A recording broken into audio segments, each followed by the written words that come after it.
everybody, welcome back to But Why Though, the podcast where we talk about the things in pop culture that people say matter and ask the question, but why though? Before we get started, just want to tell you to head on over to all of our social media, get involved in the conversations. You can find us on Twitter at But Why Though PC, and you can find us on Facebook, facebook.com/ButWhyThoughPC. And as always, check out our website, butwhythoughpodcast.com, and check out all the amazing work that our writers are doing, pumping out stories, their feelings, and just getting the pop culture job done. If you want to support us even more, head on over to our Patreon, patreon.com/ButWhyThoughPC. Enjoy the show. Water, earth, fire, air. Long ago, the four nations lived together in harmony. Then, everything changed when the Fire Nation attacked. Only the Avatar, master of all four elements, could stop them. But when the world needed him most, he vanished. 100 years passed and my brother and I discovered the new Avatar, an airbender named Aang. And although his airbending skills are great, he has a lot to learn before he's ready to save anyone. But I believe Aang can save the world.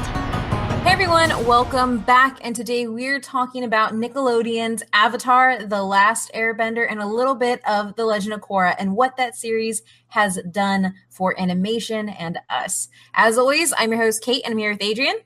Hey, how's it going? And Matt. Hello.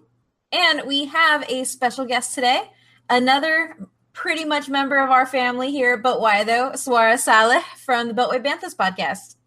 Hey guys, I am so excited to be here to talk about my favorite television series of all time. We're so excited to have you. I'm actually really excited to talk about this because Avatar, The Last Airbender, and Legend of Korra mean a lot to me in so many different ways. I'm actually doing my Korra rewatch right now. Like, I'm in season 3 already, and I've watched this series like Avatar, The Last Airbender maybe 10 times through, and Legend of Korra like 4 or 5 times through, and this series is brilliant. I love it. Everyone should watch it. It's the best series of all time, in my opinion. Just my opinion, but still, it's like, I love it. It's so good. All right, that's a wrap, guys. See you next week. Wrap it up. We're done. As always, we will have a lead person. Our avatar for today is going to be Adrian. He'll be taking us through this episode. Yeah, we're doing this. So we're going to go through a brief overview of kind of like the world in general, talk a little bit about the premise of the two shows, and then kind of get into some But Why Those. As usual, when I run my episodes, this show has been out for almost 15 years. I'll keep it relatively spoiler-like because I think it's, having just rewatched it and rewatching Legend of Korra now, like it ages really, really well, and I don't want to take any of the huge moments away from anyone listening who listens and is like, hey, I want to go watch this show because it's really good. So our intro question today, Swara kind of already answered part of it because that's how excited he is. So our first question is going to be, how familiar are you with these two series? And if you were a bender, what kind would you be? And we'll start with Matt. So I know these shows exist, and that's about it. I've never actually watched any episode or seen anything of this. Literally, the answer would be, if you were a bender, what kind of bender would you be? And I'd be the bender that says, bite my shiny metal ass. So you'd be a metal bender. You'd be an earth bender. Yes, that's about it. That's about the only bender I know. So I'm about to learn a lot today. You get along really well with Toph. I just want to say that.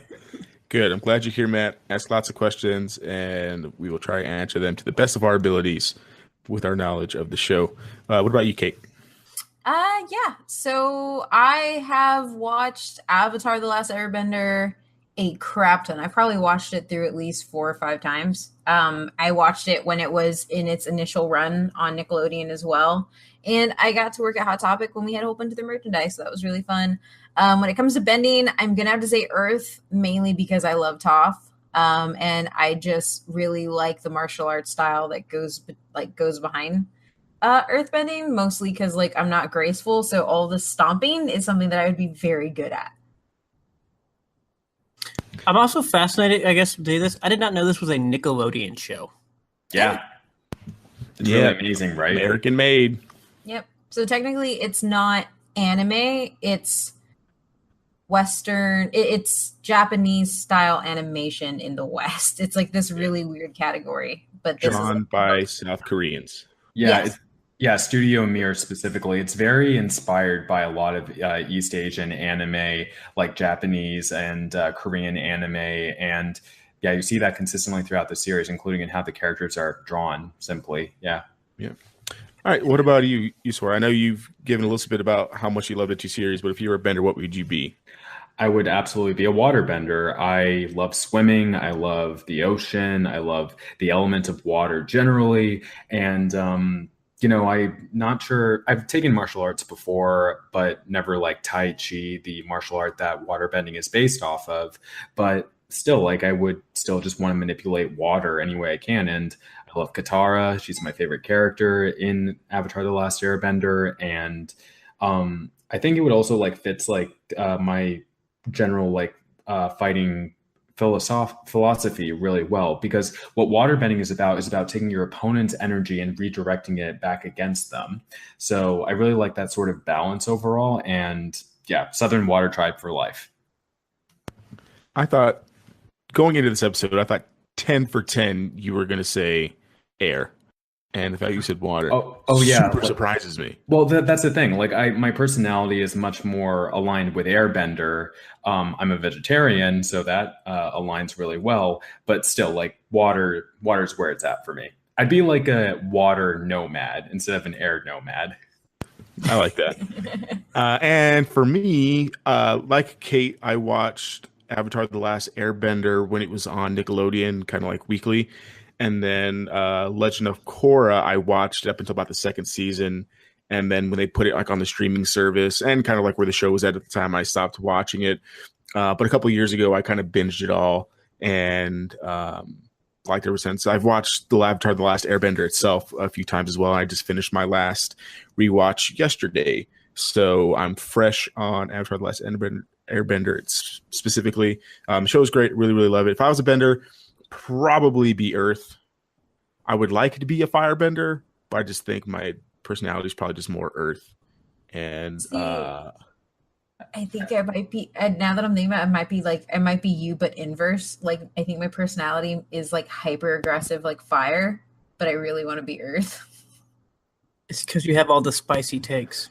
Oh my god! Yeah, it's been said on this episode. I can now make it a T-shirt.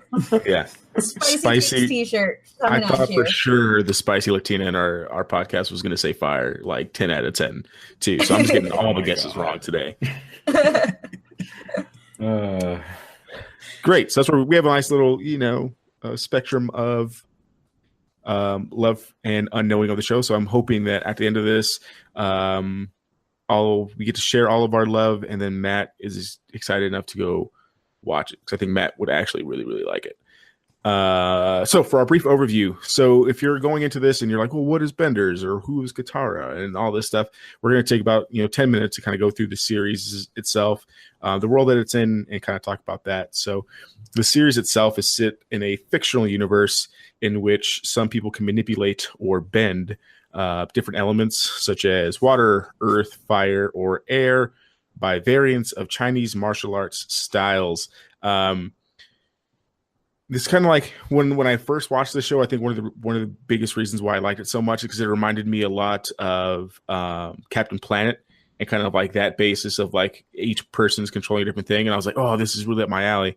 And rewatching it again, you kind of get a lot of those vibes too, of kind of like the harmony of like all the elements in it. And that's kind of what the show is based off of, because there's only one person, the Avatar, who can bend all four of the elements, and he's responsible for maintaining balance in the world through the control of all those elements and his connection to the spirit world.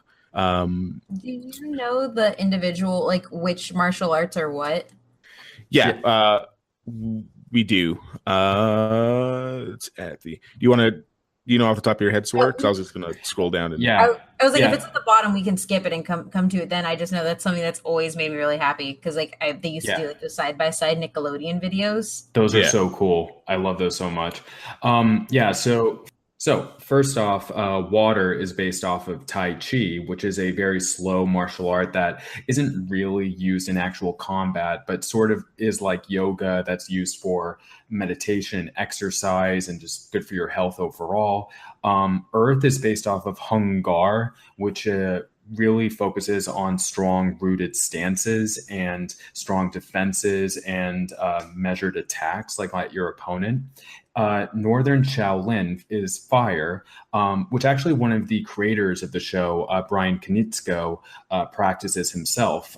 It's based off of like really high kicks and jumps and leaps and the sort of style that you see in the show from the firebenders to produce these big breaths of flame.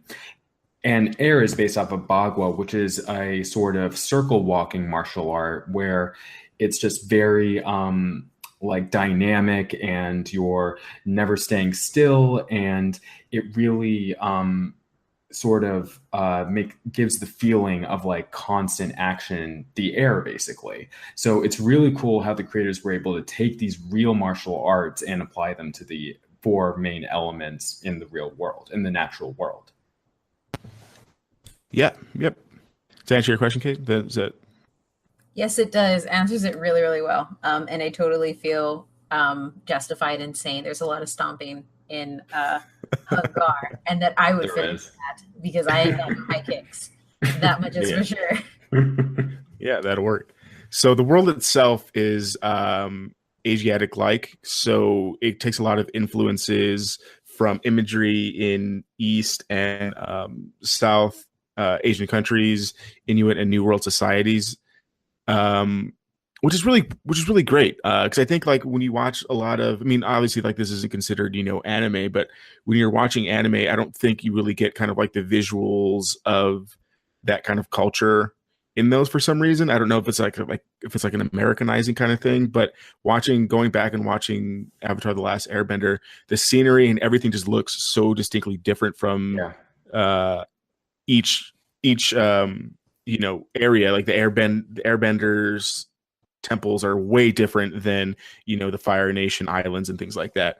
And a lot of that's to do with them really just taking the imagery from different societies in Asia and bringing those all in kind of like one, encapsulating it all in one show, which I think is phenomenally done in the show. Chime in and say like it's so culturally eclectic and how the air nomads are based off of Buddhist monks, and the northern and southern water tribes are based off the Inuits, and the Fire Nation's based off of Japan and China, especially imperialist Japan, and the Earth Kingdom is based off of China and Korea in a lot of its visuals. And what I love so much about this series is that the creators have taken so much care to take these specific aspects of all these various cultures, and never once does it feel stereotypical. It feels like something that's really organic and lived in, and I love it so much. Sorry, I just want to say that. I'm going to ask about the balance in the world.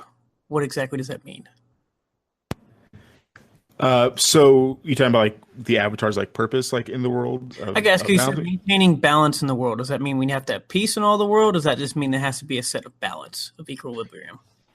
Just kind of like an equilibrium balance, just because you can't take all the bad away from everything. But Avatar: The Last Airbender specifically, like getting out all of it's been bad for so long, and he kind of has to put it back into balance. So. The Avatar himself, to give you a little background on like what an Avatar is again like he or she is the master of all four elements, the only person who could use all four elements, and is basically just reincarnation every time they die. So when one dies, there's a cycle of the avatars, and it goes in the same cycle basically throughout the whole thing. So it starts in the Fire Nation. Then it's an air nomad, then it goes to the water tribe, and then to the Earth Kingdom, and so on and so forth. Basically throughout all time, unless something breaks the line of avatars. So the Avatar cycle can only be broken if the avatar is killed in the avatar state. And basically what the avatar state is, it's a defense mechanism that puts the avatar in like supreme control and basically like heightens up all their abilities. It's basically like Super Saiyan avatar. Is probably the easiest way to explain it. They gain all the knowledge and abilities of all the past avatars until the avatar state has passed. Like I said, even though they're the most powerful in the avatar state, if they're killed, the reincarnation cycle stops and the avatar won't be reborn again. So even when they're at the most powerful, they're also at the most vulnerable in that state. And the avatar can learn to control that, but it takes like a lot of time and things like that to be able to do it. And just only really ever happens in like extreme peril and things of that nature. So it's different from like Super Saiyan where they just do it all the time because to beat people, they tried to avoid using it as much as they can. So for the two series themselves, I think they're pretty different in terms of like tonally different. And a lot of it has to come just from like the time periods they're in. And I guess what the showrunners are trying to get across in the different shows. So Avatar: The Last Airbender, which is the first show, follows Aang. Just kidding. We're not pronouncing through this. Not use pronunciation. Oh my god. 12-year-old Airbender counter for how many times that gets dropped. Yeah.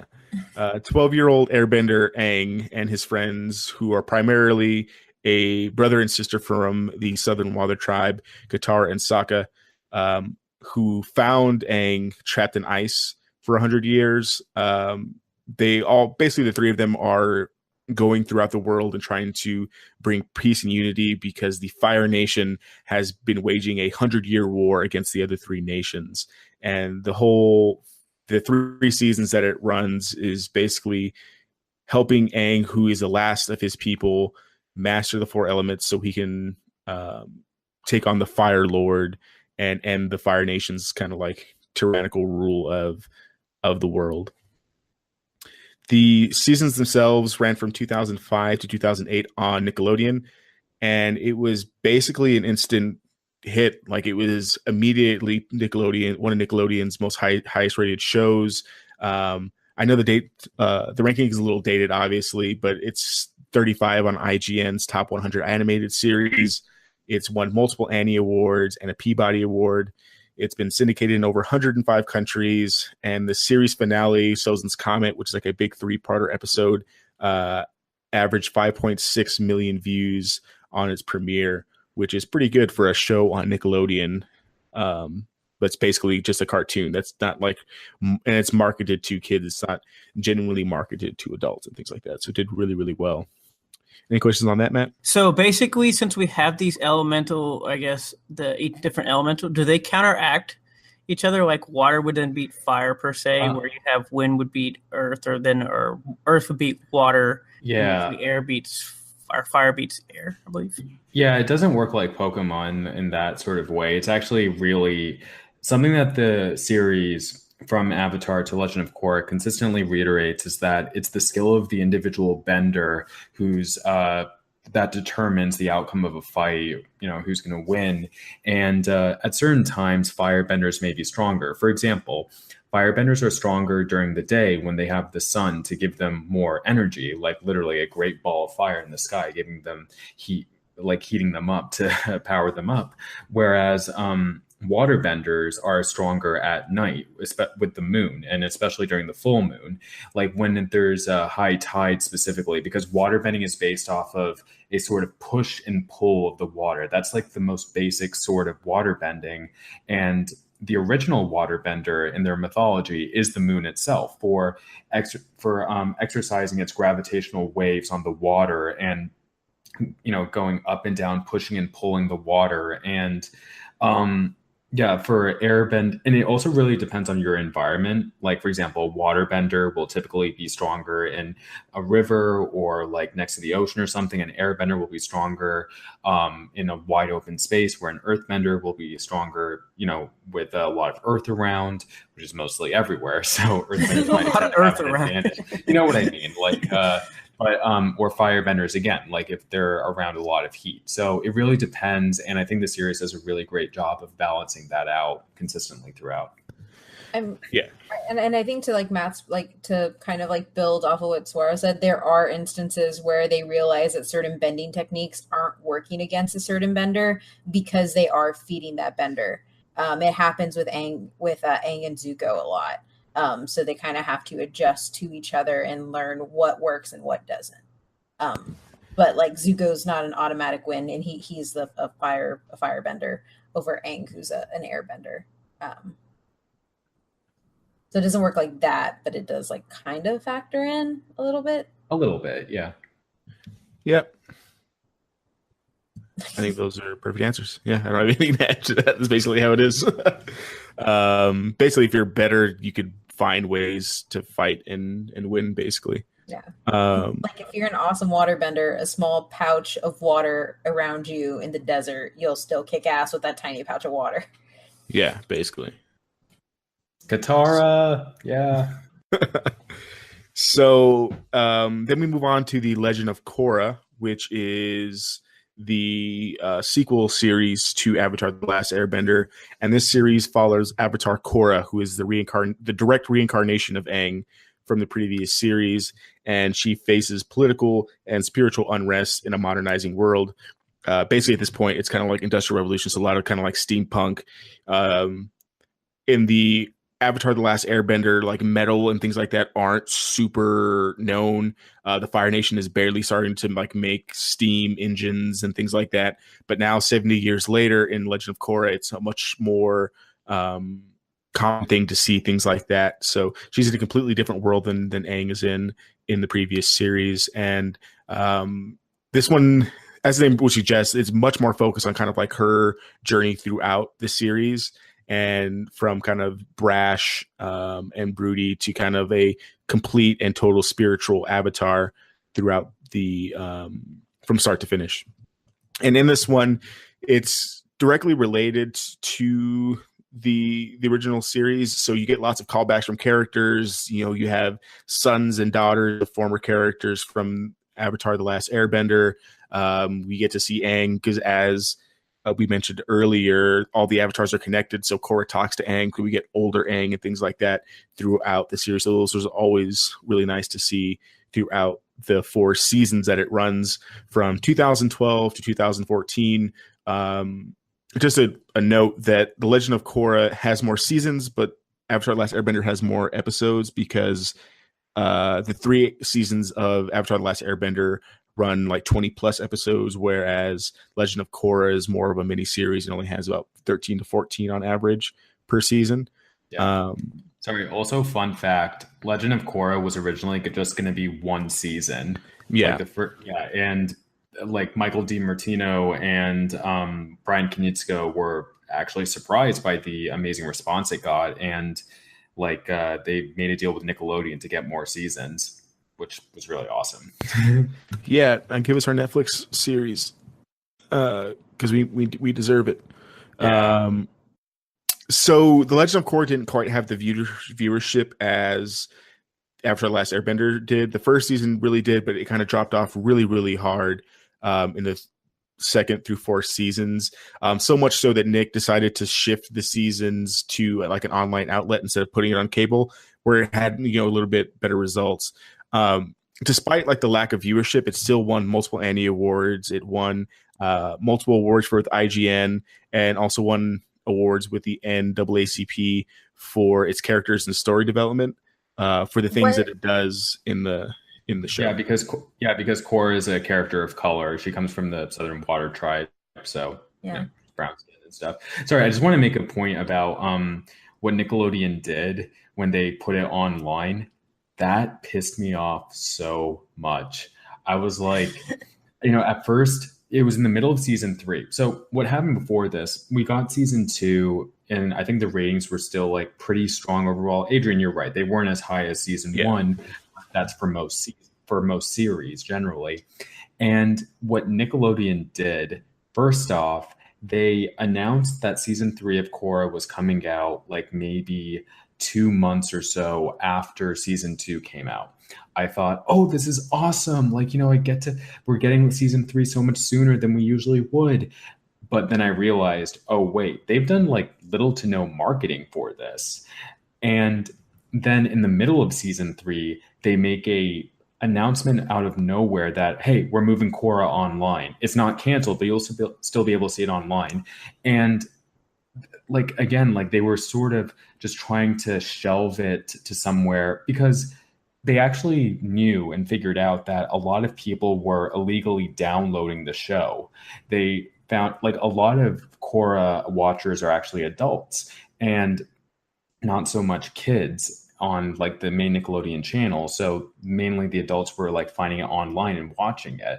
So what Nick decided to do was like, okay, we're just going to put it online instead so you can watch it, but we won't have to worry about the ratings anymore or give proper promotion for it. So thankfully, Korra has still lived on in a lot of ways, but the way that Nickelodeon handled it was honestly just a travesty. If you want to have those strong ratings for Korra, then you should have marketed it just as much as you did seasons 1 and 2. That's like my interpretation generally. And it just like overall just makes me really mad how Nickelodeon handled it. And I'm grateful that they produced Avatar: The Last Airbender and Legend of Korra, but I can't forgive them for like how they treated it in the end. It's okay. We're here now, and now you get to talk about it, and you have an avenue to voice your anger. Thanks, guys. It's also one of those that I thought was interesting because, one, I know a lot of people love this show, obviously, from listening to you two. I did not actually realize that this is only one that it started in 2005. It was that recent. And the fact that it's only 2 shows that are basically 7 years apart, and they only run for basically 3 seasons each, or 4 seasons that are very short. The staying power of this series is incredible, and the degree to which people love it. Like, guys, I love this basically as much as I love Star Wars. You know, like and in some ways, I think it does a lot of things better than Star Wars. You know, like, agree.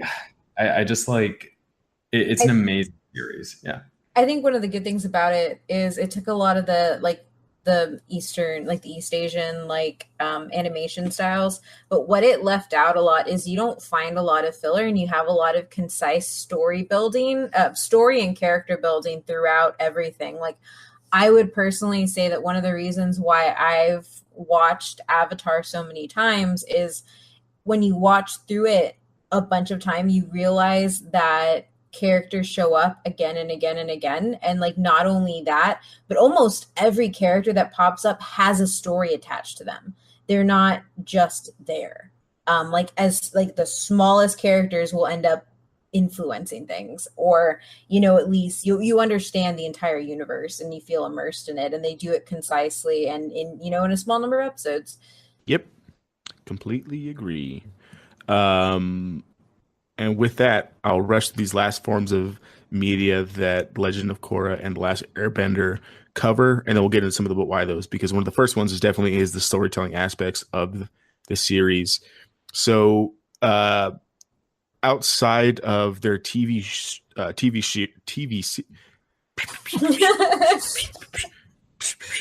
outside of the TV series, Avatar: The Last Airbender and The Legend of Korra both have graphic novels. Jesus. Not easy, is it, Adrian? I just want to talk about why those. So Avatar: The Last Airbender and Legend of Korra both have graphic novels through Dark Horse that basically continue after the respective series. So you get a little bit of background on some of the unanswered questions. Kind of Avatar: The Last Airbender specifically kind of bridges that gap between those 70 years that we don't get to really see and answer some of those questions that we kind of get cliffhangered on in the final episode of this the season 3. The Legend of Korra. Zuko's mom? I didn't. What happened to Zuko's mom? Sorry. Yeah. Go read it. It's very sad. And I don't want to talk about it because it's very sad. And Zuko's mom is the best. She's 10 out of 10 the best mom. This show is also super emotional. I have so many feels watching this show. So many feelings, and every character is so relatable, and you just care about them all so much. Okay, we're gonna get there. All right. Okay. Real quick.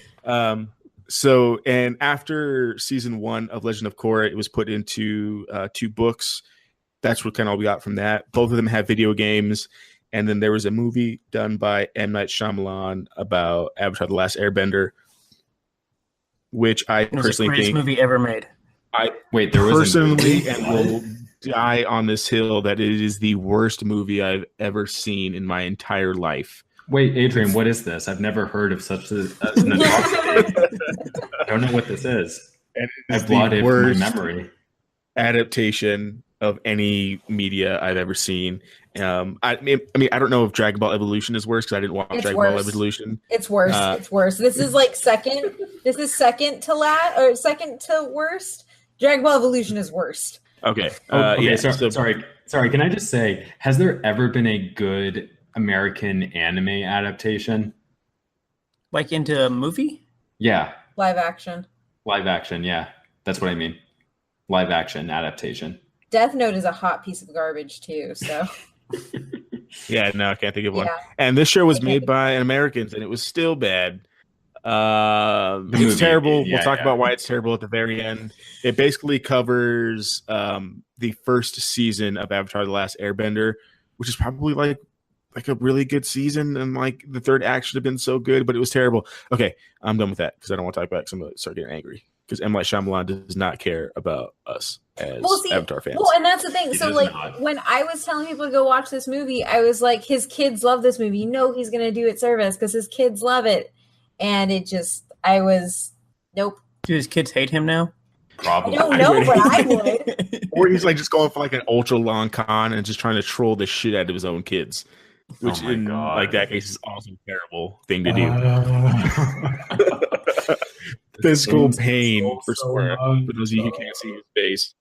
Physical pain. I'm in physical pain. I hate you, M. Night Shyamalan, so much.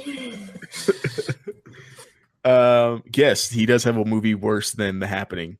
You mean The Village, right? I don't know. They're all so bad. They're not all bad. You just really have a bad taste in movies. As a horror fan, he does a lot to. I'm just saying those three movies. Come on, guys, let's talk about Avatar. Come on. M. Night Shyamalan matters. Not really. He does actually because this whole like the little multiple twist things. This is a different episode. Kate. Bringing my cardboard cutout for that one. Same. Okay, so but why those four Avatar? So we're going to start off with, and anyone who's listened to any episode that I've ever ran on this episode or on this podcast, I love storytelling, and the thing I love most about storytelling is world building. And Avatar: The Last Airbender from the get-go builds off such an easy premise that their intro basically gives you everything you need to know about the series. Matt, have you ever listened to the intro? Like, do you know what the intro says? No. Let's do the intro. Adrian, let's do the intro right now. Water. Sorry, I'll let you do it because I know you'll be so much more excited about it than I will. Go for it. Water, earth, fire, air. Long ago, the four nations lived together in harmony. Then, everything changed when the Fire Nation attacked. Only the Avatar, master of all four elements, could stop them. But when the world needed him most, he vanished. 100 years passed and my brother and I discovered the new Avatar, an airbender named Aang. And although his airbending skills are great, he has a lot to learn before he's ready to save anyone. But I believe Aang can save the world. The music is so good too, and then it goes so on. It's so good. Thank you.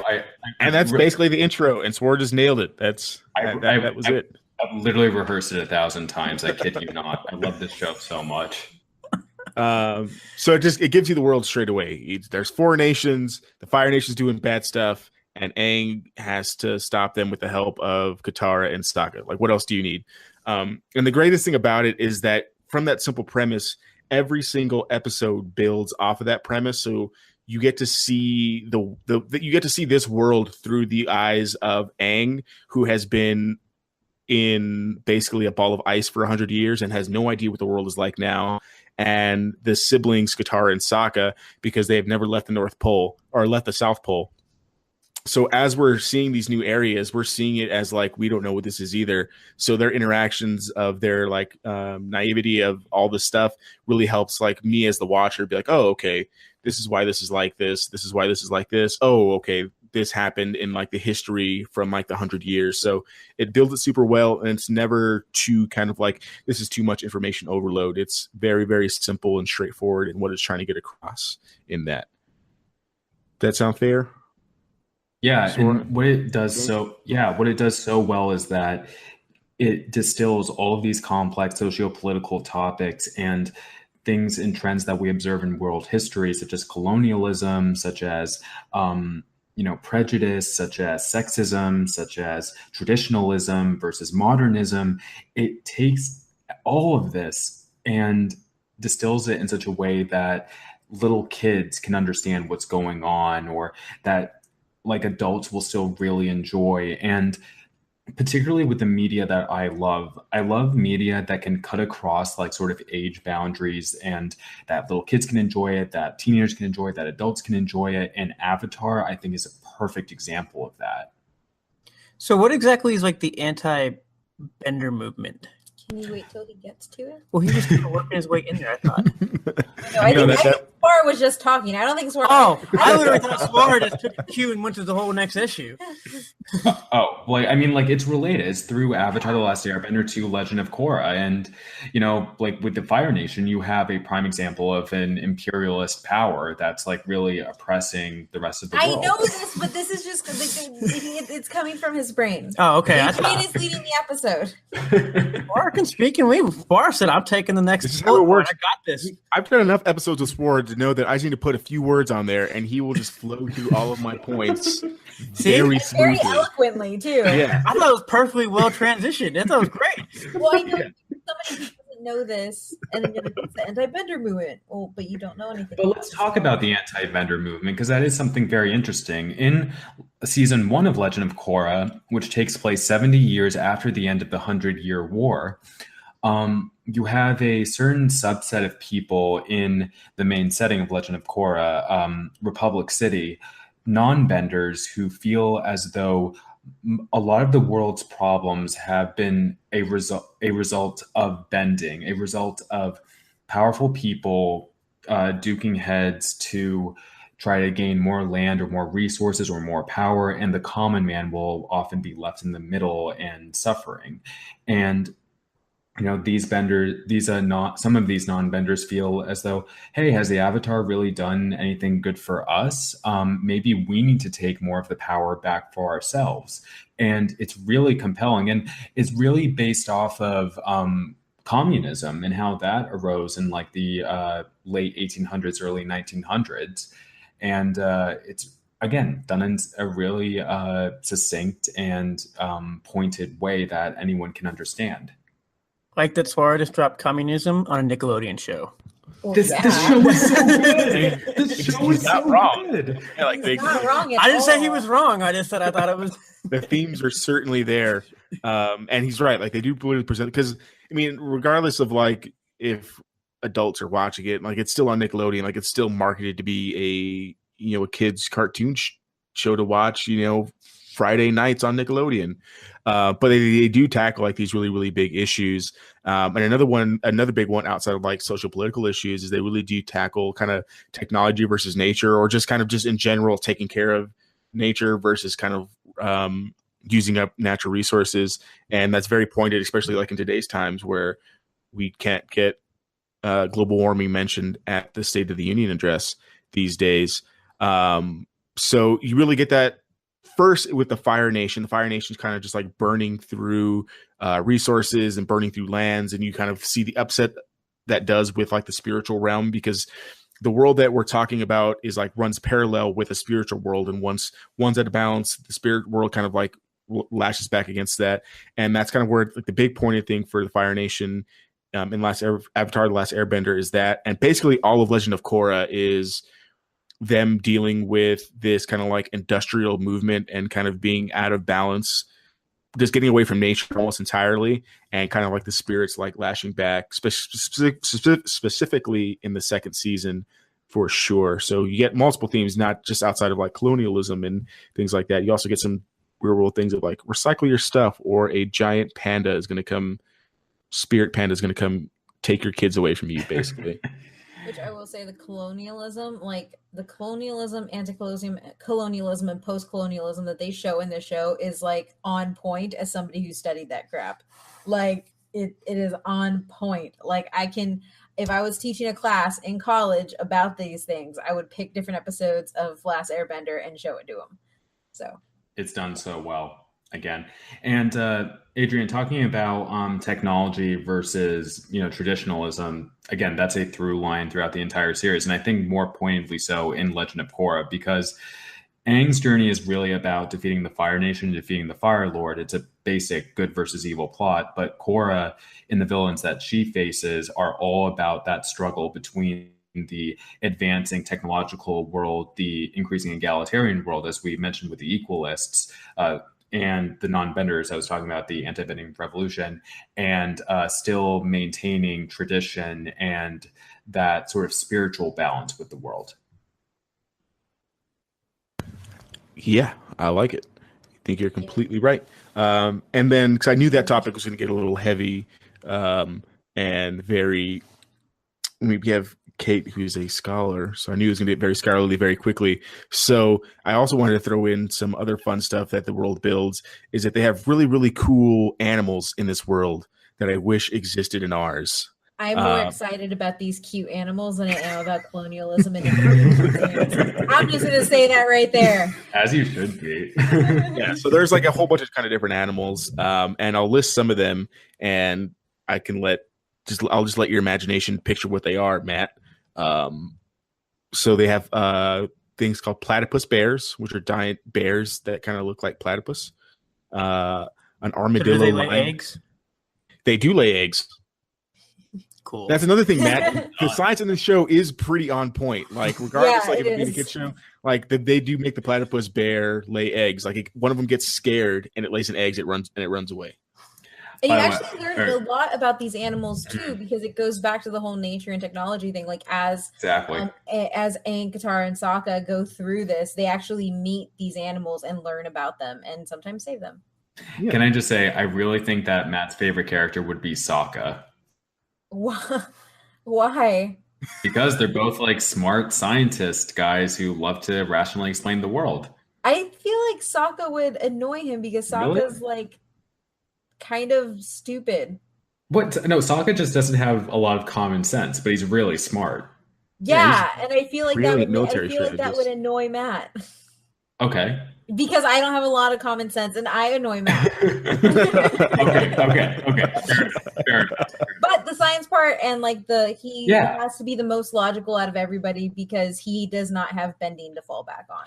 That's true, but Sokka is also very interested in math and science and explaining the technological world. And again, the way they explain scientific facts, like in season or all of Avatar: The Last Airbender from Sokka, and his talking about engineering and stuff is honestly really cool. And I learned stuff from it when I first watched it. Yeah. It was great. Very true. Yeah. I like how platypus bears lay eggs. There's armadillo lions. There are koala sheep. One that probably see. There's koala sheep. I think there's koala pigs too, if I remember correctly. Pigs. Yeah. Saber-toothed mouse lions, which look really dope. Moose lions. Foo-foo cuddly poops. Yeah. Wait, what? Foo-foo cuddly poops. That one baby moose lion. Yeah. My personal favorite, turtle ducks, are super cute.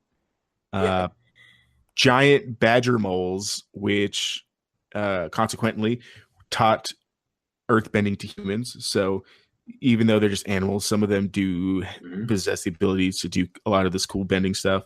Yeah. Also why I want to be an earthbender, so I can get taught by a giant badger mole how to earthbend. You want to be taught so badly. I do. Yeah, like the first earthbenders were badger moles, the first firebenders were dragons, the first airbenders were air bisons, and for waterbenders, the first waterbenders were the moon and the ocean, which take the form of two koi fish in the northern water tribe. So that's a little bit of a spoiler, but that's interesting. The more you know. And consequently, they're the only ones who can get their bending taken away by like killing spirits, basically. Yeah. Which is really sad. So some of these are not hard to imagine, except possibly the flying bison. It's so He's my cute. favorite. He's my second favorite. He's a flying Appa. bison, and he's like a huge bison, but he has like a beaver tail. But he has like a head of a bison. Yeah, He's like 6 legs. He's huge. He's Aang's spirit animal guide named He's Appa. adorable. And he's also based off of How does he fly? he airbends. He's an airbender. Oh yeah. He uses his tail to like swish the air to propel him upward. His tail, which is based off of a manatee. He's also based off of manatee as well as a bison. I like it. In this picture, he's like half pug with a tongue sticking out. That's just fan art. I don't care. It's headcanon. Yeah, Appa's great. And then you also have polar bear dogs, which is just basically a giant dog who's like a polar bear face. And I mentioned that because Naga is Korra's spiritual animal guide, and she's huge. And Stefani wants to rename Blossom to Naga now. So that's where we're at right now. She's like, I'm gonna cosplay as Korra, and then we'll just bring Blossom to the convention, and she'll be my Naga. I love it.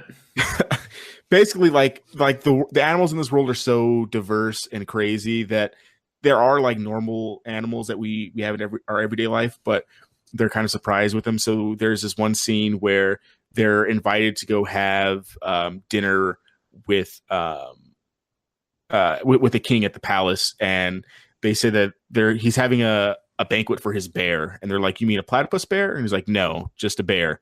Like, "You mean a skunk bear?" Like, "No, just a bear." Like, "No, an armadillo bear, gopher bear?" Like, "No, it's just a bear." And like, just by them saying that, they're like, "Oh, this place is weird. Like, they just have regular bears. Like, what is this?" That's how you know Ba Sing Se is evil. Yep. Yeah. But the bear is cute though. He has like a little hat and everything. He's a cute bear. He's a cute bear. But what's Momo? What type of animal is Momo's a flying lemur. Yeah, he's just a flying lemur. Momo's so He's a cute. lemur who flies. He's cute. I like Momo. Yeah. Based off a lemur and a bat. Communism, colonialism, and cute animals. It's the 3 C's of any good show. Yeah, basically. And that's why the show is so great in its world building. And then from that, you get really, really great characters. We've talked a lot about them kind of organically throughout, but just kind of hit on the points. So you have great characters, and like Kate mentioned earlier, really great character development, even with characters who aren't the Avatar. So despite the name of the shows, some of my favorite characters are not the 2 avatars that we talk about. This is particularly, I think it does. Swara can talk about it a little bit more in Legend of Korra, just because I know that he's more fresh on watching it. But watching Avatar: The Last Airbender, they do such a good job of showing side character journeys throughout. I think a good reason why they're able to do that is that Avatar: The Last Airbender itself has more episodes, so I think they're able to kind of go through and have those kind of like filler episodes. I do, bunny ear quotes here for filler episodes, because like Kate said, you see all those characters again in the last season. You're seeing characters you haven't seen since season 1 kind of come back and kind of enjoying the fight against the Fire Nation, And it's and all you kind of into the story. and you care about them because of what you saw them do in the past. I mean, you even have one of my favorite episodes with Appa, who gets taken away from the main group, and basically the whole episode is kind of like what happened to Appa while he was separated from the group. There's Naga yelling. I'll just take this moment to say, I actually think my favorite episodes of Avatar are not episodes that focus on Aang. Hands down. I think my favorite, obviously the Toph-centered ones, but my favorite by far is the dynamic relationship between Uncle Iroh and Zuko. And Uncle Iroh is probably my second favorite character, with just how well he's done. And Uncle Iroh is literally just this spoiled kid's uncle who is teaching him through life, and you get to see them go through the pitfalls and the triumphs and the pitfalls again, and it's amazing. So I do got a quick. Yeah. So obviously we don't really know per se, But could this be one of the reasons that the movie was so bad? Was because they try to Yep. jumble all this into a movie instead of letting it play out over, like you said, almost 30 plus episodes? I don't know. I think like Partially, yeah. for the first movie, I don't think so, because like all of the big stuff that comes into play happens like in the last season. They could have easily done that first season in just a movie. I think they could have done that one fine, because the first season is just more of them kind of like gelling together and things like that. You don't get a lot of the side characters until the later parts of the first season and into the second season. So there's a lot of reasons why that movie sucks, but I don't think that was the premise of just like we could shows a lot of like side characters that if you try to portray that in a movie with limited time and limited everything else, it can. But I will say this, like, to that point, I think one of the reasons I really hated it is because the characterizations in that movie are so bad. That's it right there. Like, the characters aren't done like how the characters are in the show. Not necessarily like because there was too much for them to show. They just didn't do the characters correctly. And they're little things. They're like tiny little things. Mm-hmm. Yeah. And that's another look. Yeah, and there's another one of my points is that all the characters are pretty multidimensional. They're not all like one-note characters throughout, even like deep down to the side characters. And I think a perfect example of that is Sokka. Like we talked about a little bit earlier about he is kind of like the comic relief, goofy person of like Team Avatar, but he also turns out to be a brilliant military strategist by the end of the show. Yeah. And he does all of this without bending. And it's a big character jump from like the first episode of Avatar: The Last Airbender, where he's basically telling Katara, his sister, that she can't do anything because she's a girl, basically. Like, she can't fish because she's a girl, because he's like the only man in the tribe because everybody else went off to go fight in the 100-Year War. But by the end, he's a military strategist and a girlfriend who can kick his ass, basically. Yeah, he grows a lot. Yeah, like I really love how in season 1, when he meets his girlfriend Suki, like in episode 4 of season 1, it literally just like cuts down his sexism like really effectively, and you really see him learn a lot through the woman he travels with.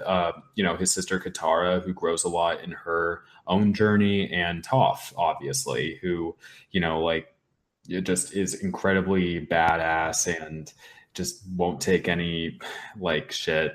And I love Toph. She's amazing. My favorite characters are Katara, Toph, and then Uncle Iroh and Zuko. Like, those 4 characters in Avatar: The Last Airbender, and I love Sokka too, but still, those 4 or all of them, really. Like, 50%. Like, I love all of them. We're waiting for it. We're waiting for you to say all of them. 6.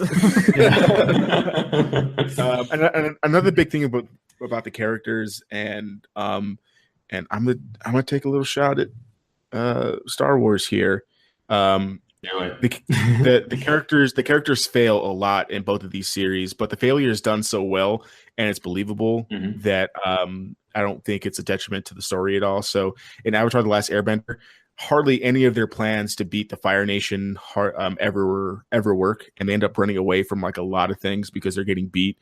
Because they are, at the end of the day, at the start, there are only 3 kids trying to take down an entire, colonial army that is the Fire Nation. And in Legend of Korra, Korra gets manipulated a lot and makes a lot of mistakes basically throughout the entirety of the thing, but she learns for them quite a bit. And honestly, in my opinion, I find her way more relatable than Aang. Korra is my favorite character throughout this entire series, and while I love Aang, his like overall plot in Avatar: The Last Airbender is about gaining the confidence to be the Avatar, whereas Korra, it's the opposite. She loves being the Avatar. She starts out with a lot of confidence and she makes mistakes. She's overconfident and she has sincere insecurities. And I find that more relatable. I find that to be like, that's all of us. We all want to appear as though we know what we're doing and that we can, do the job very effectively, but we all make mistakes and we learn from them. And I think the real struggle is like learning to learn from that. Yeah. So we can kind of jump into a little bit of that. So I think another big thing about these shows, obviously they're called Avatar, they're about the Avatar. So the hero's journey that both of these avatars go through is a super big part of character development. And for Aang's perspective, he's only 12 years old. He's the last of his people because the Fire Nation wiped out all of the all of the other airbenders because they knew the next avatar was going to be an airbender based on the cycle of the avatar. So they killed them all. He was the last one. He has like the fate of the world on his shoulders, and he has to grapple with the changed world in 100 years.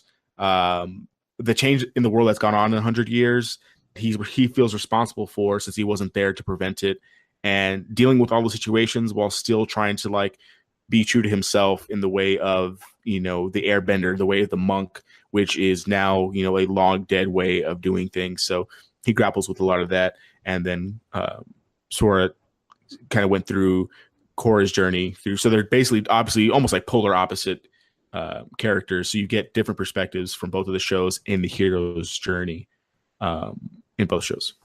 And another great thing that I really, really love about this, and I'll let Swara talk about the kind of hero, the villain redemption in Legend of Korra, but the villain redemption in Avatar: The Last Airbender with Zuko, who is the exiled prince of the Fire Lord, is probably the best redemption arc of any character I've seen just about everything.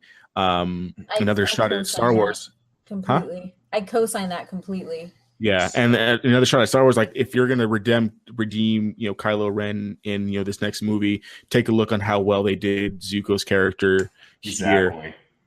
Because it's not just something happens, okay, now I'm good and now everyone accepts me. Like he struggles to get to that place, and he's not even accepted outright when he does finally come to terms with being a good person, which I think is how it would be. Like if you're gonna try and kill someone forever, they're not going to accept you just because you did one good deed. And he fails at being good. Like and he fails at being good. Yeah.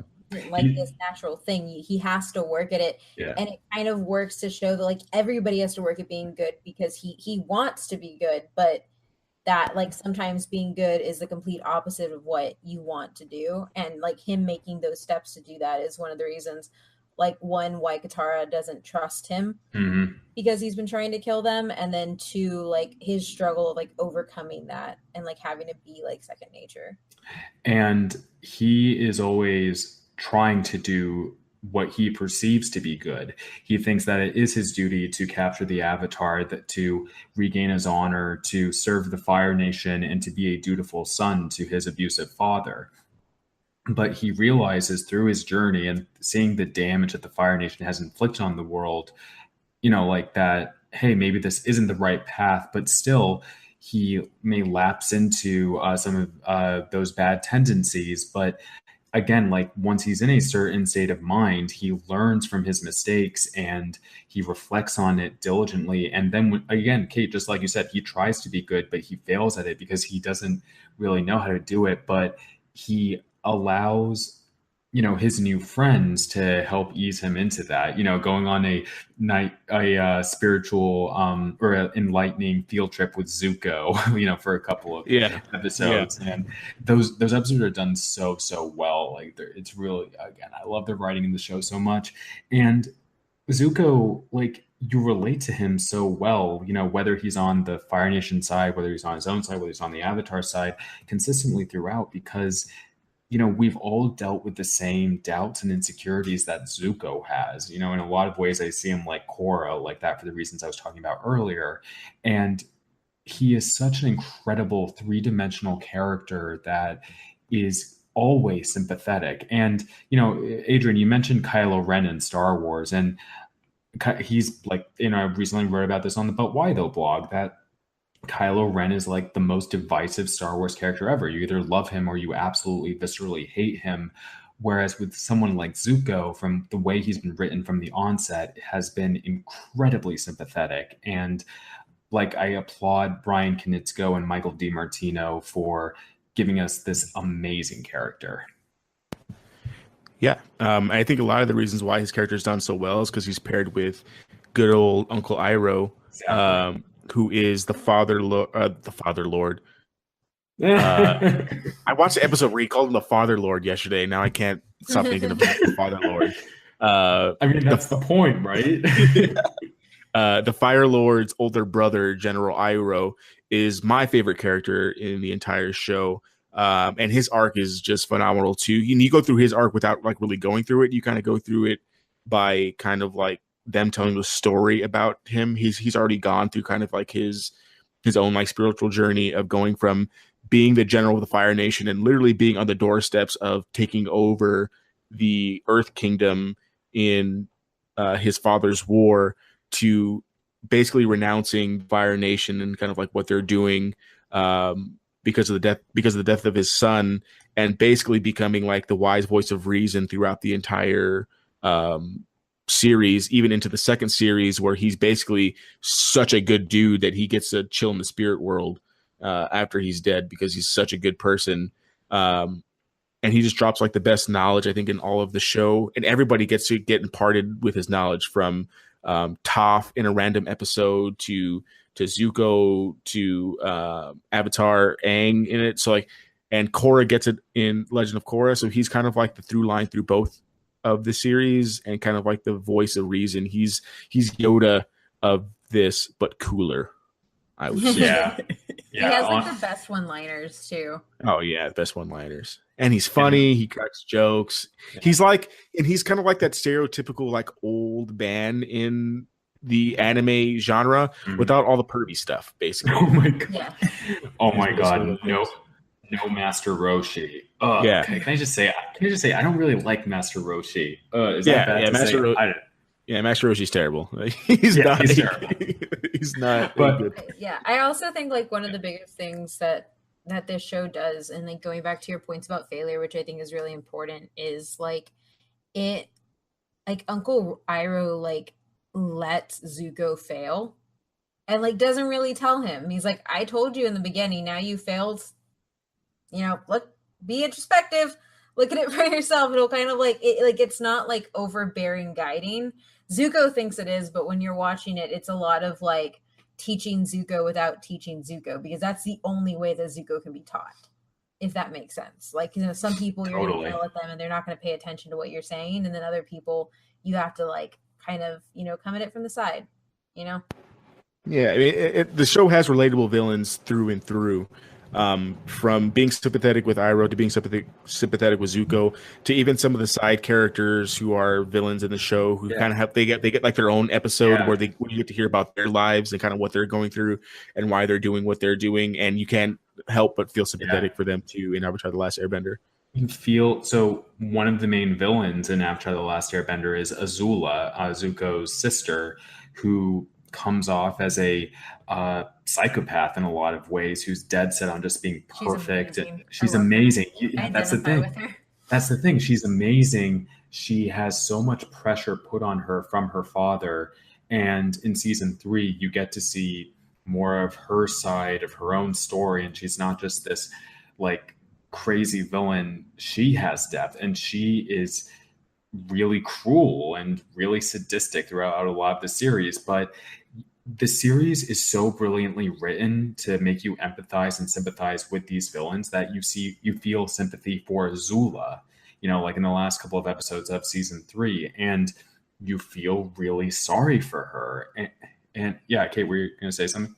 No, I was going to say, I think actually when we're talking about this, I don't think it's really accurate to call them villains, because I think The Last Airbender does it in a way that you understand why the majority of people are doing what they're doing. Exactly. Everybody has a side. Except for Fire Lord Ozai, he's kind of a dick. Yeah, he's a dick. He's the only villain. The abusive father is the only villain. Yeah, and she's kind of a jerk because she threw a rock at a turtle duck when she was a kid. So I don't like her. That's her worst action ever. It really is her worst action, in my opinion. The whole show is her throwing a rock at the turtle duck. All right, so I think from there we can go on to representation. Kate, how's that sound? Cool. Yeah, that's a great. And we'll just start just straight away with the way women are represented in the show. I don't have any statistics to back this up, but I think there's like more women main characters in this show than there are male main characters. I'm pretty sure. Yeah, I'm pretty sure. At the very least, it's equal. And the thing about, you know, both the shows, and especially in Legend of Korra, you know, there are definitely like more women characters, like, you know, all throughout, is that it's completely seamless. It passes the Bechdel test, you know, pretty flawlessly. And, you have female characters, like Katara and Toph, like who become really good friends and aren't talking about like a man or anything. They're just like talking about life, and they're talking about their real issues and things that anyone can relate to.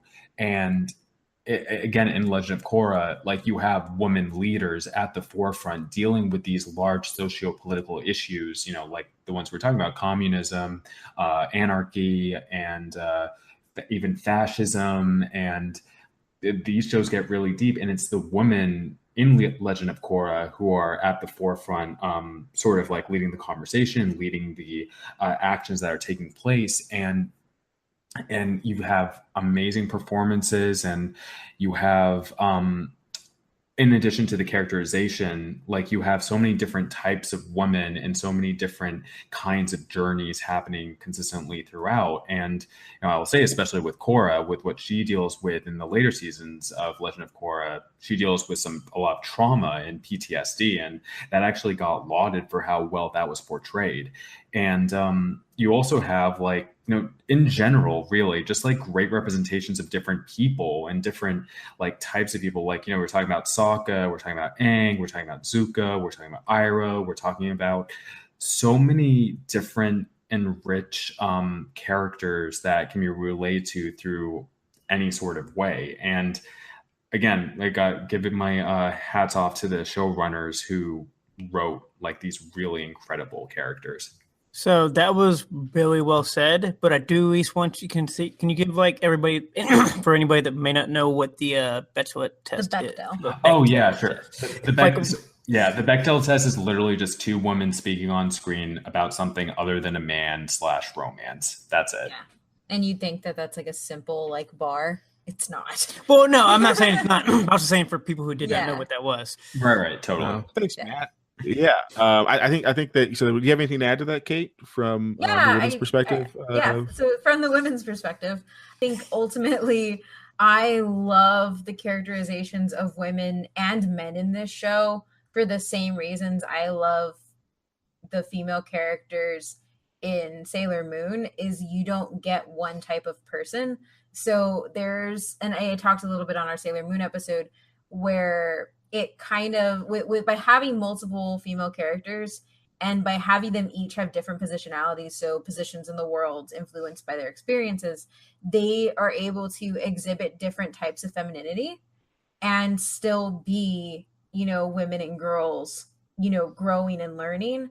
And that's one of the reasons why I really like Toph, because like especially when I first started watching this show, like I love the color pink now. I hated it with a passion at a time in my life because I wanted to be sporty and I wanted to do like I didn't want to be weak, and to me being feminine was being weak.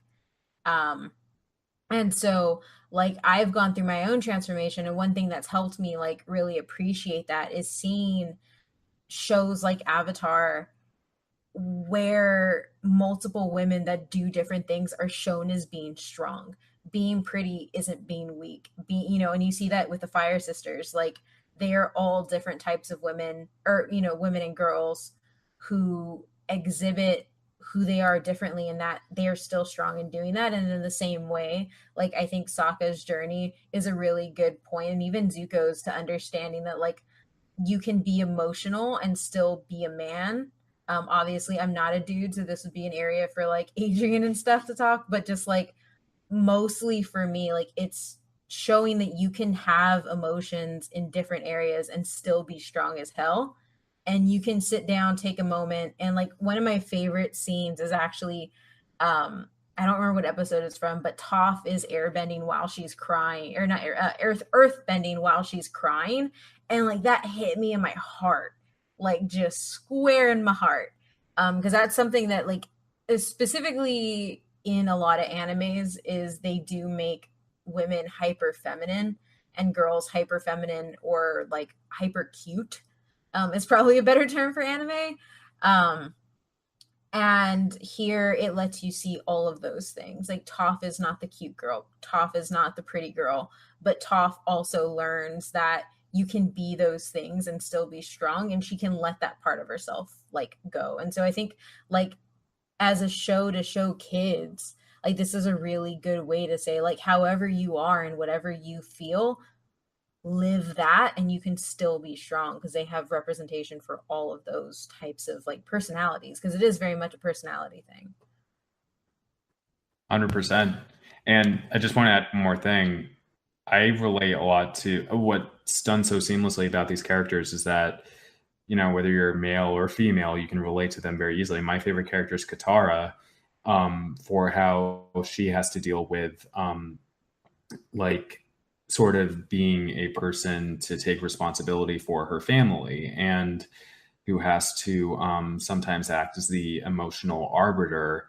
I've had to deal with a lot of sort of family fights and stuff, and I can relate to Katara like so easily for what she has to do, and through finding like more confidence in herself and try to deal like with the pressures of the world around her. And again, it's just a testament to the amazing writing in this show that it really just breaks down those barriers. That's what it does so well. Yeah. Like, you don't just have to love a male character. You don't just have to love a female character.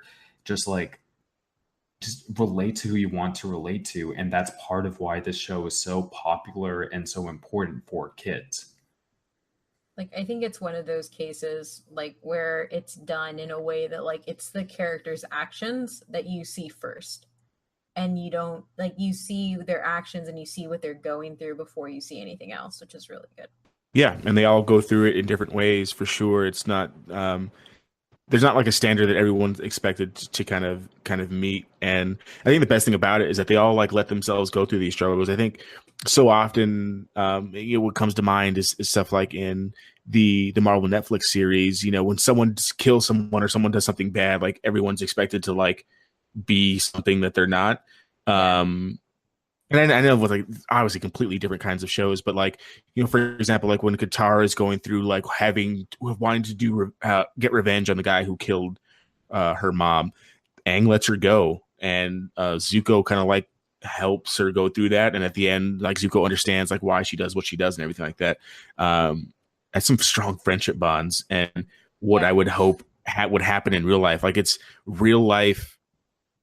They portray it like if my friend was going through it, I'd be like, go through it. I'll be here through every step of the way. I'm not going to tell you how I want you to act. Kind of like how you said with Uncle Iroh. Like, Uncle Iroh probably knows the best way for Zuko to be, but he lets him get there on his own, which I think is super relatable. And everyone from kids to adults can kind of like take that in their own like life journeys. Do you want?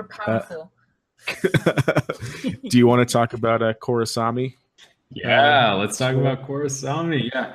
So I love Legend of Korra with all my heart. One thing that bothered me like during the first two seasons was the constant shipping back and forth. There were a couple of episodes in which they were pairing up characters or not pairing them up, and it was just really frustrating, and I don't know why they were doing that. The fandom as a whole, Legend of Korra fandom, like really felt that as well. However, in season 3, we started noticing something. Korra and Asami started spending a lot of time together. Both Korra and Asami had dated a certain character, Mako, and basically things didn't really end well with him. Mako's still a great character, great dude on his own, but basically people start detecting some sort of chemistry between Korra and Asami, and we all know how Tumblr and online fandom can be, and, you know, especially in terms of shipping, but the shipping with this one was really, really strong. And people started wondering, are the creators actually setting up a romance between Korra and Asami, the first like American lesbian romance, like, basically in history? And like at the final episode, Korra and Asami take a trip together at the end, and they hold hands and look at each other in the eye. It's a very small thing. And obviously this was still on Nickelodeon, but after the show ended, the creators confirmed that, yes, Korra and Asami are now together. Korrasami is canon, and the internet exploded. You had like articles written in Vanity Fair about this, maybe even in the New York Times. And it was just so groundbreaking for LGBTQ people to see themselves like, even though it wasn't like we didn't get to see the relationship like unfurl fully on screen, we got to see like the beginning of it. We got to see like, I'm not LGBTQ, by the way, but I'm still someone who wants to see like that sort of representation in general. And, as you guys know, with Star Wars, rep matters. And it was just so amazing that like this could actually be called canon. And now you're seeing their relationship and romance actually displayed in the Legend of Korra comic. I've read both issues so far, and it's done really, really fantastically. And actually, in the Avatar world, it's a lot like our own world in that LGBTQ people aren't, fully accepted. And basically, even though it ultimately seems small, it was a moment and a phenomenon that just meant so, so much to people, like in the real world, and in a way, like helped to open doors later down the line. So, Korrasami matters so much, and, is like referenced by, people all the time. Like I have some lesbian and bi friends who, a bi friend of mine, like actually mentioned to me once, like that her other bi friend, she's a woman on the internet. Even though she hasn't watched Legend of Korra, obviously she knows what Korrasami is because it was that important. And I'm just like really grateful that the creators did this. And especially for Korra, my favorite character, to find someone that she could genuinely love and be herself, her true self to. And again, I love this series and how it ended. That's why I let you talk about it, because I knew how passionate you were about it. Thanks, man. I don't know what the Korra Bolin thing would have been, but hey, my boy Bolin would have did it right. But I love Bolin and Opal together. That's a great relationship. Yeah, Bolin's great. He's one of my favorite characters in Legend of Korra. You know what my favorite ship is? What? Sokka and the Moon. Oh no! Let me watch that. I want Matt to watch that and cry. Oh no, Kate, you're gonna make me tear bend. Why? Because it wanted to rip your heart out and make you feel bad. Is this like another falling kid out of the sky thing? No. It definitely is not. No. Avatar lore is not nearly as convoluted as Sailor Moon lore. No, it's very straightforward. And they kind of get very digestible things. We're not getting any moon babies. Everybody knew it was going to happen. And the funny thing about Sailor Moon is that they seem to just be making up the lore as they went along, right? Yes. Babies falling from the sky. Time travel. Weird time travel. Reincarnation? So what I do want to know about this, since you said there's a whole ritual and it was expected, so is it actually more of his own fault for actually portraying this to make it your heart broken? Or was it just... Well, he didn't know. Yeah, he didn't know. Did she know? They're visiting another tribe, essentially. Well, she didn't know until stuff happens. She knows what she has to do, but she didn't think that thing was going to happen. Yeah, it's kind of like a prophecy type thing. It was, it was more, she thought that she was going to get shipped off to go marry some like arranged marriage kind of thing is what thought was going to happen. But some stuff happened and there was broken hearts and he's never going to love anyone like he loved her. Yeah. Even though Suki's really dope. Buddy. Oh, come on. He loves Suki. But he loves Suki for sure. First girlfriend was a moon. Yeah. You can't really beat that. Yes, he has to see her every single day. He looks up. He's like, oh, there she is. I love this show. I love this show so much. Does that mean that, like, if him and Suki do it outside, does that mean that she's watching? No. Cut it out, but that's where my mind went. This is a show for children. Wait. Sorry. I just have to say, it was very heavily implied in season 3 that Sokka and Suki were having sex. Oh, yeah. It definitely was. Sokka and Suki, and even Zuko and Mei too. Yeah. There's a scene like we're pretty sure they were doing it. And they're like all like teenagers, which is great to think of that. Korra and Mako as well in Legend of Korra for sure. Yeah.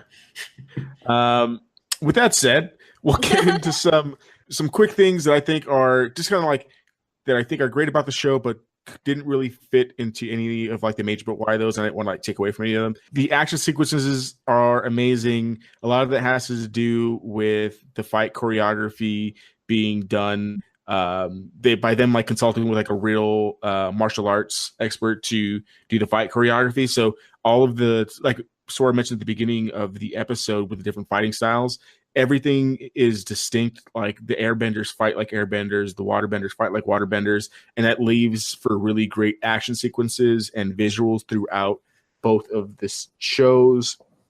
Lots of great lessons and quotes to live by. I put one up in my wall today to motivate my students who are getting rejection letters from colleges. And I would like to think that it's helping them through these very difficult times. The humor is great and works for all ages. Like we just said, like there's some implied sexual innuendos going on, but there's also like really great kind of just like slapstick humor jokes that work really well. And the music is great too, specifically in Legend of Korra. I think the music in Legend of Korra is much better than Avatar: The Last Airbender. So good. Especially like the ending sequence of song is really, really good. And some quick fun facts. Mark Hamill, Luke Skywalker. My boy Mark, yeah. He voices the main bad guy in Avatar: The Last Airbender, Fire Lord Ozai. And I don't know how this dude plays like the pinnacle of like virtue in Star Wars, but can also just play just an abusive father and like the best villain in DC Comics. Like it's so crazy to me. He's so good at being the villain, and Mark just has like a wonderful inner insanity about, a wonderful inner insanity about him that he gets out in his voice, and he is able to do the most awesome, crazy things with it. But, you know, with like Ozai, it's basically a version of his Joker voice, but so much more chilling and so much more like, reined in, but still terrifying. And I love Mark Hamill so much. Some other notable voices from famous people that you might recognize: Zelda Williams, Robin Williams' daughter, Henry Rollins, Audrey Plaza. You mean Aubrey Plaza? Oh, did I put Aubrey Plaza? Don't worry, I was wondering who Rob Williams was. I like Robin Williams, you know, he's my homie. Rob Williams, he's my homie. I like to think of him in a very positive light. Aubrey Plaza, Stephen Ewing, Glenn from The Walking Dead, Jason Isaac, who basically his character is Commander Zhao, and his character was based off of his character from The Patriot. And I love it so much because I hate that character so much. And that is like The Patriot is a movie I will watch so many times. Mostly, well, that like one scene, like when his kid first dies, but like mostly because Jason Isaacs is just so terrible. Yeah, and Commander Zhao's a dick. So he's also like Malfoy. Yeah. Sorry. Yeah. He's also Commander Zhao's also a guy who's like not very redeemable. That guy's just kind of a dick, like through and through, in the show. Other people, Greg Baldwin, who is Aku from Samurai Jack, and basically like, his voice doesn't change too much, and it's great. And I'm totally okay with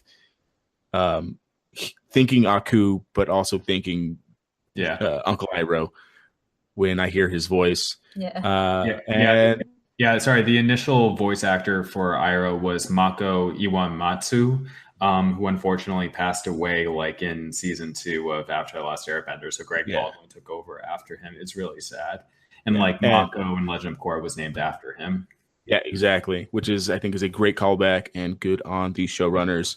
And then you have Dante Bosco. Rufio is also credited as a voice actor. And that's kind of all the fun facts that I have. Who is he? The one does he do Zuko's voice? Yes. Yeah, he does. Yeah, he's in so many freaking he does so much voiceover work, and that's how, like, obviously I know him because of Rufio, but I mostly know him because he's like in every animated series I watch. Yeah, basically every voice that you can think of for that like kind of type of character, it's basically him. I guess we can get into some fan but why those and then get out of here. So the first fan but why though, we got these from our Twitter. So thank you everyone for participating in that. And I'm going to butcher just all of these Twitter handles because I'm going to read them as something else. And it's going to pop into my head later that they're not that. At Mallory Conlin, those themes, though, some of my faves. Aang staying true to himself and dealing with the problems his way, and Korra leaving her mark on the world despite it telling her to get lost. By the way, I do love, before we read the next one, us reading these from Twitter, because you can tell that you have a very limited number of characters when it's so hard to try to read half of these. Yes. Yeah. At No Lit Class Pod. Oh no. Gravity. At What? oh no. Oh no. What did I say? No. Oh no. At Oh no Lit Class Pod. Gravity Falls is probably my favorite cartoon of all time, but Avatar might be one of my favorite TV shows, full stop.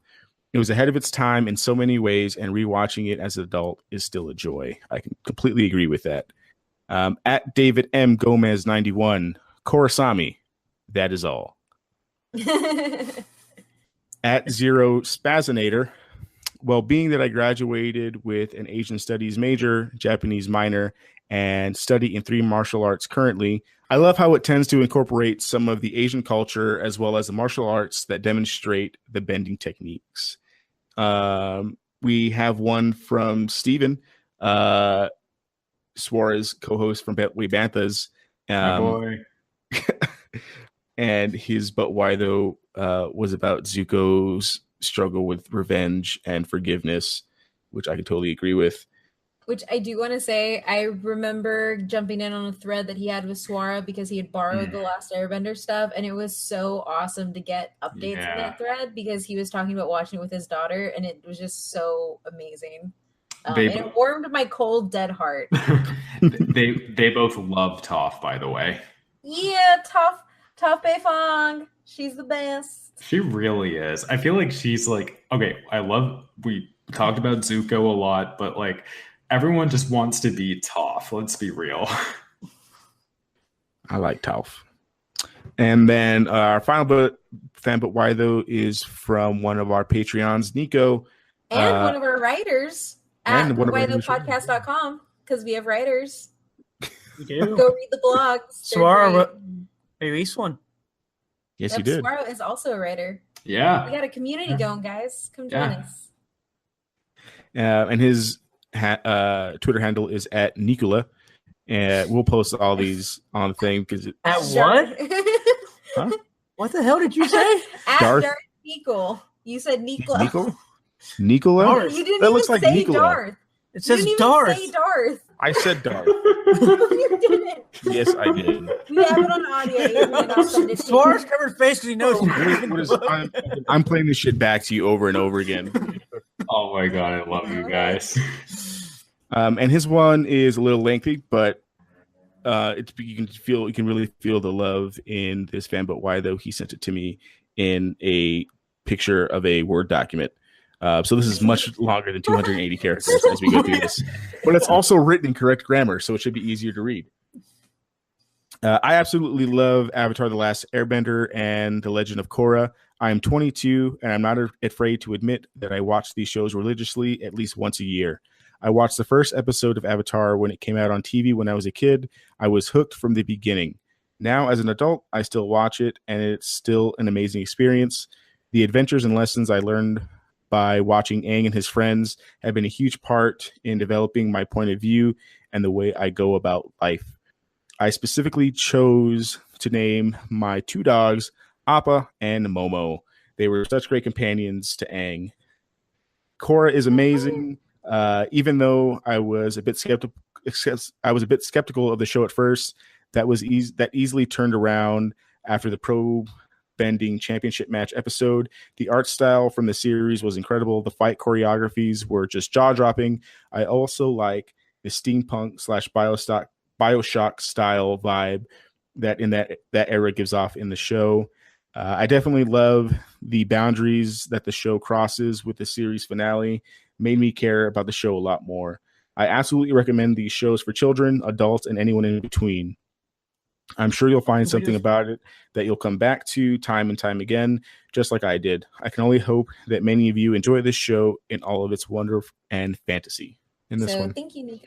He actually, if you're interested, he has a pro wrestling WWE blog up right now that he just put out, and it's on women's representation in wrestling. Oh yeah, I saw that. Yeah, really cool. Very cool. Okay, shameless plugs are over. Well, plugs. Is it a shameless plug if it's our podcast? Like, can we just plug all we want? Is an hour of plugging? And I mean, it works. It's your podcast. You should plug whatever you want. Yeah. Our introduction to Top is basically like in a wrestling WWE style, like earthbending thing. So it all comes together. It all works. We should put out Patreon content. We're just reading blogs. Oh my god. Chapter 1. Okay. But that's it. That's all I got. And the world is now balanced, and we can move on with our lives. Never. I'm gonna watch this series like again and again until I die. I love it. I love it. Oh, same. Yeah, it's probably it's definitely added to my yearly rewatch. Yeah. I think it's like either yearly or like every 2 years or so for me. Yeah, it's just so good.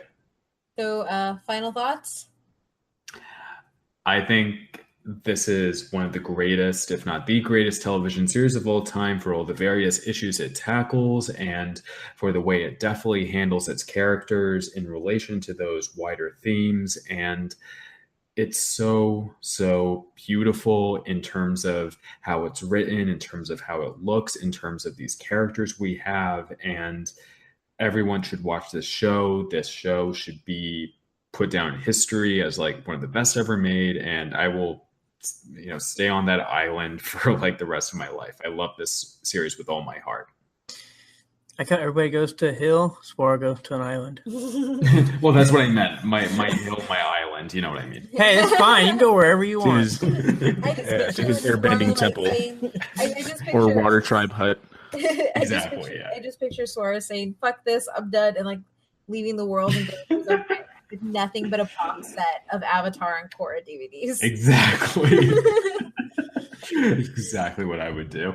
I guess for me, kind of pretty much spilt my heart when it came to representation in the show. That's one of the reasons why I loved it. One of the reasons I'll still stick to it. Toph is amazing, and I mean, it's a powerful show. It's a powerful show, and when you watch it, and I'm really glad that Adrian went the non-spoiler route spoiler route because I spoil the crap out of everything, and this is definitely a show that if you're gonna get into it, like going into those moments fresh, you're gonna feel it. So I learned a lot today. You learned a lot about communism. I know. The fact that this was one made on Nickelodeon blew my mind, and the fact that we literally related communism to a Nickelodeon show is still awesome. Communism, colonialism, and cute animals. The 3 C's. And global warming. CCCG, yeah. Technically, if you went to climate change, you would the 4 C's. Thanks, Matt. Communism, colonialism, cute animals, and climate change.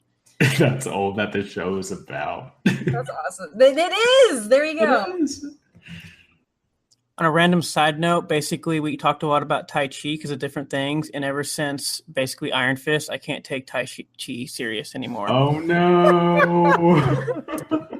No. Because if you're going to be an action star, maybe make that not your only martial art that you learn. Oh my god! For 15 minutes a day. All right. I didn't even watch Iron Fist, Finn and Jones. that's what he does. He uses Tai Chi. What? Well, no, he doesn't use Tai Chi. Finn Jones only practiced Tai Chi to get ready for this role. A very physically intensive role. Oh, he only did Tai Chi. Listen, if you can't bend water, Tai Chi is useless. See, I knew bringing Marvel Netflix in it wasn't too big of a stretch. See, it all comes around. It's all connected. It's all connected. But no, it was very informative, and obviously, it also surprised me, like I said, because of how I said earlier, how there's only literally 2 shows with 3 seasons and 4 seasons, and recently, but how much it apparently has affected a lot of people, and how much is definitely loved. Yeah. I mean, I kind of ran the episode, so like I think everything's kind of my final thought. I think parting, I don't think it gets enough talk with people. I think more people need to go back and rewatch it. It definitely ages well. I think it'll always age well, unless like there's some super huge jump in animation style. The funny thing is, you say age well, but the last one just ended in 2014. Yeah. Yeah, but you know how time works, man. People think people think stuff is dated super quick. I think it's super well, talks a lot about things that can be useful in your everyday life. You'll feel stuff, you'll laugh, you'll be amazed at the action sequences. Just don't watch the M. Night Shyamalan movie, and you'll be fine. Stay far and away from that.